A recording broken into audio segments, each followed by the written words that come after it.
Toby pushed through the thick ferns, his claws scraping against the damp earth. Above him, the forest was a blur of motion, other animals darting past with laughter that faded quickly into the canopy. He did not look up. He reached the stream bank, his breathing steady, and stopped. There, caught in a patch of moss, a single golden feather caught the light. He nudged it with his snout, testing its weight. Suddenly, the air above him whipped into a frenzy. A parrot dived from the branches, wings beating a frantic, rhythmic pulse against the air. It circled him once, twice, a flash of movement before settling on a branch. That feather marks the path to the Golden Waterfall, the parrot squawked, its voice sharp with doubt. But no one ever finds it. It is a ghost trail, Toby.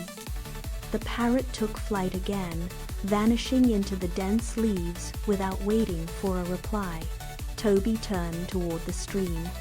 He did not glance back at the empty branches. He began his trek, his heavy frame swaying with each deliberate, calculated step. The forest was indifferent, but he had a path now. He moved forward, 1 foot at a time, leaving the noise of the others behind. The terrain shifted from soft soil to jagged, unyielding stone. Toby navigated the narrow gap between 2 boulders, his movements slow and methodical. A high-pitched, frantic rustle stopped him cold. Near a cluster of damp, moss-covered rocks, a frog sat trapped, one leg pinned beneath a heavy, gray slab of stone. It lunged uselessly against the weight, its skin slick with panic. Toby did not hesitate. He crawled toward the rock, wedging his own shell into the narrow gap beside the frog. He braced his legs against the earth, his muscles straining under the resistance. He pushed. The stone did not move. He dug his claws deeper into the mud, found his footing, and shoved with every ounce of his strength. The stone groaned, grinding against the bedrock until a sliver of light appeared. The frog kicked free, leaping instantly onto the mossy ground. It did not flee into the forest. Instead, the frog hopped onto the back of Toby's shell, settling firmly. Toby stood, his pace unchanged, but his focus sharpened.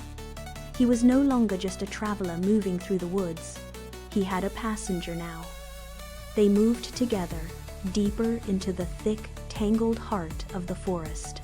The forest floor dipped into a hollow, leading them directly to the mouth of a dark, damp cave. Toby stopped at the threshold. Inside, glowing mushrooms clung to the stone walls, casting a sickly, pale light that barely touched the floor. A low, rhythmic rumble vibrated through the earth, traveling up through Toby's feet and into his shell. The frog on his back shifted, its grip tightening. Toby crawled inside, his claws clicking rhythmically against the wet rock. 10 paces in, the tunnel vanished behind a wall of thick, fallen branches that had collapsed from the ceiling. The rumble grew louder, a deep, pulsing sound that suggested movement from within the earth itself. Toby did not turn back. He lowered his head, positioning his heavy shell directly against the center of the debris. He braced his rear legs against the uneven ground, dug his claws into the soft silt, and surged forward. The wood groaned under the pressure. It held for a heartbeat, then splintered with a sharp, echoing crack. Toby shoved again, his momentum relentless, until the branches snapped apart and cleared the way. The tunnel opened before him, dark and inviting. He stepped through, leaving the debris behind, and moved deeper into the mountain. The tunnel ended abruptly. Toby blinked as the dim cave light gave way to a blinding, golden radiance. Before him, a massive waterfall plunged into a churning pool, the spray shimmering like molten metal in the sun. The roar was deafening, a constant, heavy weight against the air. Toby scanned the ledge. There, Caught on a jagged, slick rock near the center of the spray, a baby turtle was huddled, unable to find purchase. The water surged around the rock, threatening to pull the small creature into the depths. Toby did not hesitate. He moved onto the wet, mossy incline, his claws finding tiny fissures in the stone that others would have missed. He crawled with methodical, slow precision, his weight balanced against the force of the falling water. The spray stung his eyes, and the rock beneath him vibrated with the power of the cascade. He pressed forward, ignoring the pull of the current. He reached the baby turtle, nudged the small creature onto his own back, and turned.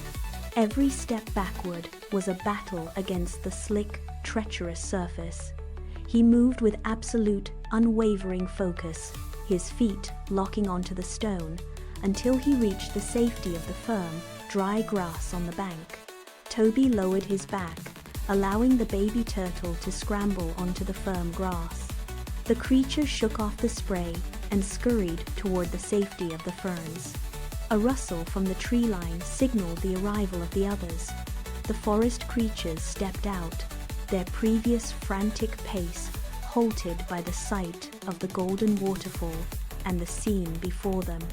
They stood in a wide, silent semicircle, watching Toby. No one darted past, no one laughed. The air felt heavy with a newfound stillness. The parrot descended from the canopy, landing on a low branch near the stream. It dipped its head once, a gesture of recognition that rippled through the group. Toby stood tall on the bank. The sunlight caught the spray, bathing the area in a warm, steady glow that reflected off his shell. He did not move to leave. He waited. The other animals remained rooted to the spot, their eyes fixed on him, waiting for a sign. The chaotic race of the forest had ended. In its place, a quiet order took hold. Toby turned toward the path home, and for the first time, the entire forest followed him, step for measured step.